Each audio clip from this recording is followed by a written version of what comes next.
You're driving down a narrow, isolated road, the car's headlights cutting through the darkness. The trees loom tall on either side, and a thick silence surrounds you. And then, ahead, you see it, a shadow in the road.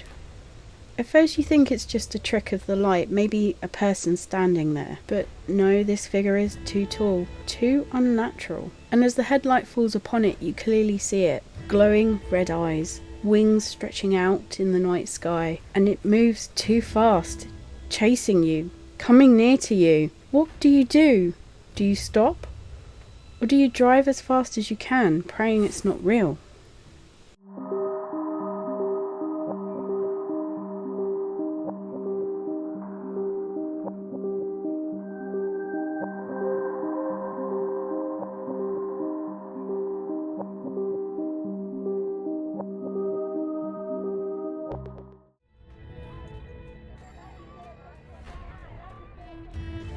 Welcome to Podcast Folklore, and I'm your host Kaylee. And this evening we're delving into a more modern folklore than we've done of late. We're going to be crossing the pond and delving into the world of the Mothman. But before we get into the episode, if you love what we do, we love to hear from you. So please consider leaving a comment. Why not give the video a like? And why not consider subscribing and hitting the notification bell for more folklore in your world? There's something unsettling about abandoned places. The silence feels too loud.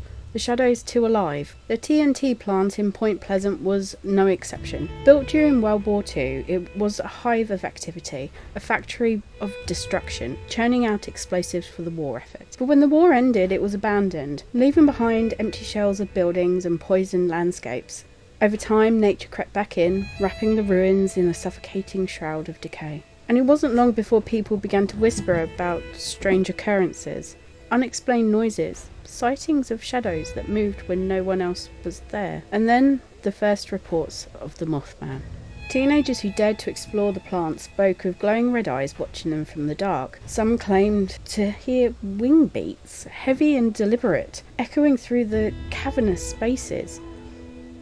And it begins to question, was this place merely the Mothman's lair, or was it something more? A birthplace, perhaps? A product of man's meddling, or a curse tied to the land itself? It would only seem fitting, considering the land's previous use. In a quiet night of November 1966 was when Roger and Linda Scarberry, along with their friends Steve and Mary Millett, drove near the TNT plant. The road was dark, bordered by skeletal trees that clawed the sky. And then they saw it. A figure in the distance standing in the middle of the road. At first they thought it was a man, until it moved. It was tall, easily 7 feet, with massive wings that spread wide as they approached. Its eyes glowed a fiery red, locking onto the car like a predator sizing up its prey. Roger floored the gas pedal, the engine roaring as they sped away. But the creature didn't retreat. It flew after them, keeping pace effortlessly, no matter how fast they drove. Linda clutched Roger's arms. "It's following us," she whispered, her voice trembling. "What does it want?" The creature finally broke off near the town's edge, vanishing into the night as suddenly as it had appeared. The group reported their encounter to the police, but the damage was done. Word spread quickly, and with it, fear. More sightings followed, of glowing eyes in the woods of shadows soaring through the sky. Each story added another layer to the growing legend of the Mothman. But the Mothman wasn't done. Something worse was on the horizon, something that would forever tie its fate to the town of Point Pleasant. December 15th, 1967, the Silver Bridge spanned the Ohio River, connecting Point Pleasant to Gallipolis, Ohio. It was a busy day, the bridge packed with holiday traffic, people hurrying home for Christmas. And then, without warning, disaster struck. The bridge, under the weight of the vehicles, buckled. Metal snapped, and the sound of crashing cars echoed through the night as dozens of vehicles plunged into the freezing river below. 46 people lost their lives that day.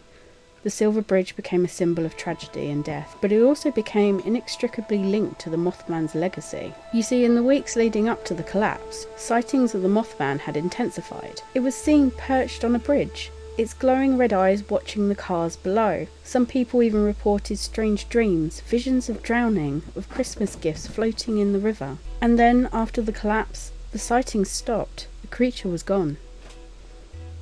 But the question lingers, was the Mothman a warning? Did it try to tell the town it was coming? Or was it darker, something tied to the disaster itself? And the story doesn't end in Point Pleasant. The Mothman, it seems, is not alone. There are others, and they are watching us too. In the years since Point Pleasant, similar creatures have been seen around the world. The black bird of Chernobyl, spotted just before the nuclear disaster. The Mothman-like figures seen before the 9/11 attacks. It's as if these entities appear at the worst of tragedies, always looming in the background. But what's even stranger? Well, that's the Men in Black. In Point Pleasant, just after the Mothman sightings began, several locals reported visits from mysterious men, strangers in dark suits driving unmarked cars. Their voices were flat and motionless, as if they were reciting lines from a script. One local businessman recounted a strange visit. A man knocked on his door, politely asking questions about his family, his dreams, and most unnervingly, his sightings of the Mothman.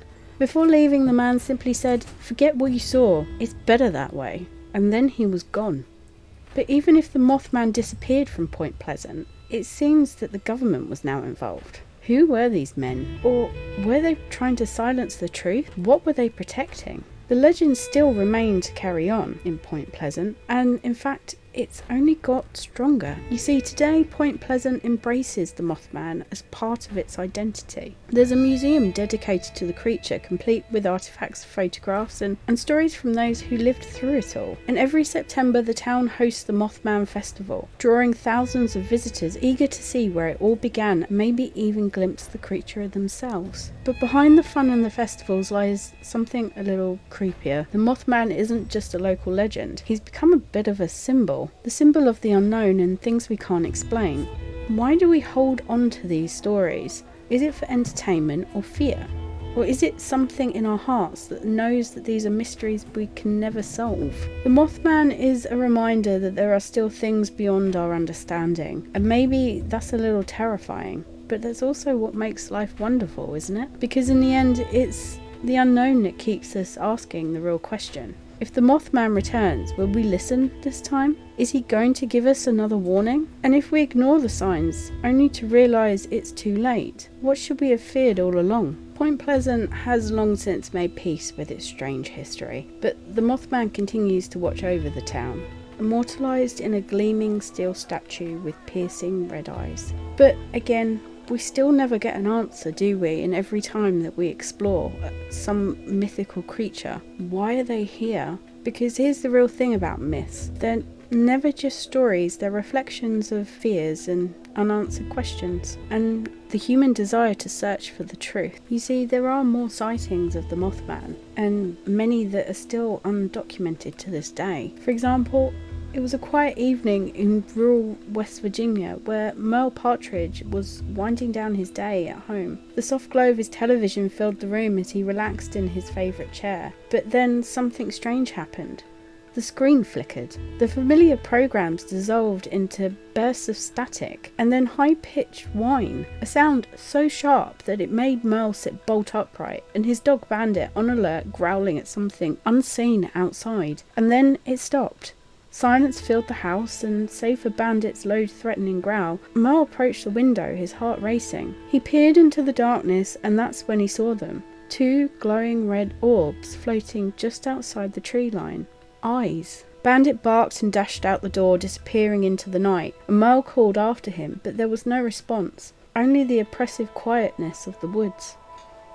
He never saw Bandit again. Some say the dog encountered the Mothman that night. Others might believe it had fallen victim to a predator. But one thing's for certain, Merle's encounter would become another piece in that strange puzzle surrounding the creature haunting Point Pleasant, and another question added to our list that we want to investigate. Just days later, the old North Power plant near TNT area became a scene of another chilling sighting. Two motorcyclists out for a late night ride approached the abandoned structure. The building loomed in the moonlight, and its shattered windows staring like vacant eyes. As they drew closer, something stirred on the roof. At first they thought it was a shadow, perhaps an old tarp flapping in the wind, but then it moved. A massive figure perched on the edge of the building rose to its full height. Its wings unfurled, stretching impossibly wide, and its glowing red eyes pierced into the darkness. It watched them for a moment, motionless, before vanishing with a rush of wind and the sound of powerful wings beating against the night air. Was it the same creature that Mel Partridge saw, or was it something else entirely? The motorcyclists fled, their encounter leaving behind more questions than answers, and the North Power Plant became yet another piece of the growing legend of Mothman. Or is it rather that the land itself was so scarred from its previous history that it was the actual heart of the legend? No one's ever going to have the answer to these questions, and the Mothman is always going to produce more sightings. But one thing is for sure, you'll recognise it when you see it. Tall, glowing red eyes that pierce through the darkness, wings that beat and pull the air around him as he moves effortlessly through the night, and this being that make you tremble with fear. The Mothman may be a more urban version of folklore that we're used to covering, but he deserves his own place in our world, because he's just another creature, something else unexplained, and something else that we will always ask that question: why is he here? So until next time, dear listeners, continue to explore the world with wonder.